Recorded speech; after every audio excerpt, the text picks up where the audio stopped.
бизде кээде мындай мааниси жагына окшош болгону менен бирок ар бир сөздүн өзүнүн салмагы, өзүнүн түшүнүгү, өзүнүн орду бар да бул жашоодо. Мисалы кыргыз жөнөкөйлөтүп айткан атын атаса куту сүйүнөт дегендей, ар бир сөз өзүнчө түшүнүк, өзүнчө билим, жашоодогу орду бар. Учуру келгенде ал ошол сөздү колдонуш керек, орду менен дегендей. А биз бүгүн окшоштуруп эле же болбосо баягы акындарга окшоп жамактап рифмасы келе тургандай уйкаштай келсе эле ошол сөздү колдонуп кетип атпайбызбы? Туш келди жерге чейин биз ай залкар экен деген түшүнүктөрдү айтып атабыз. Ай кыран экен деп коебуз. Ай кыран менен залкардын арын ким айырмалап берет? Эмне айырмасы бар? Кайсы учурда ким залкар, кайсы учурда ким кыран деген ал өтө чоң сөз да өтө салмагы өтө чоң сөз, терең сөз. Ошон үчүн көп маселеден улам биз биринчиден тарыхтан баштап, экинчиден тилибизден, үчүнчүдөн биз мына асыл нарктарыбыз жөнүндө сөз айтсак, каада менен салтты айырмалап билбейбиз. Адат эмне, үрп адат эмне экенин көбүбүз түшүнбөйбүз. Ырым деген эмне, тыюу деген эмне. Биз бир нерсе жашоодогу көрүнүштү жөнүндө бир сөз кылып ортого салсак, айтабыз, о, ушу кыргыздын каада салт үрп адаты аябай жакшы, карачы, керемет деп коебуз. А ошол кеп кылып аткан маселени атын так атап берчи десең, же салтпы, же каадасыбы, же адатыбы, же тыюусубу айта албайт эч ким.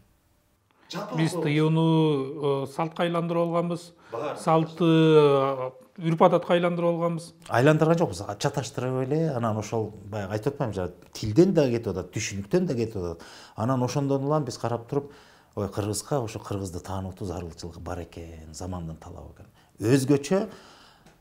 Өзгөчө, мына акыркы эгемендикти алгандан берки 30 жылда бизде эмне болду? Бизде идеологиялык боштук болуп калды.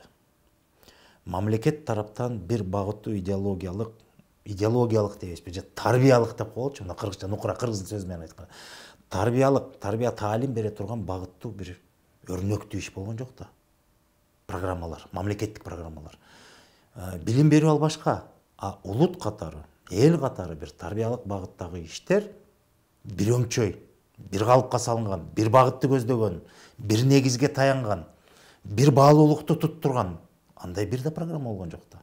Азыркы заманда айткан мен идеологиялык программа. Боштуктап койгондон кийин байкап кетесиң. Анан ошондой идеологиялык боштук пайда болгондон кийин, анан биз чек арабызды ачтык, демократияны жарыяладык, адамдын укугуна эркиндикти чексиз бердик дагы. Анан эмне болду биздин мамлекетте?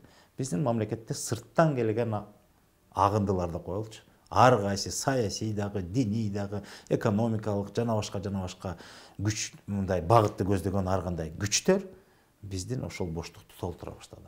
Ошон үчүн бүгүн кыргыз бир үй бүлөдө 5 кыргыз болсо 5 бөлөк багытты бет алган, 5 бөлөк баалуулукту туткан, 5 бөлөк тилде сүйлөйт. Кыргызча сүйлөйт, бирок тили бөлөк. Чатасыңарбы мен айтып?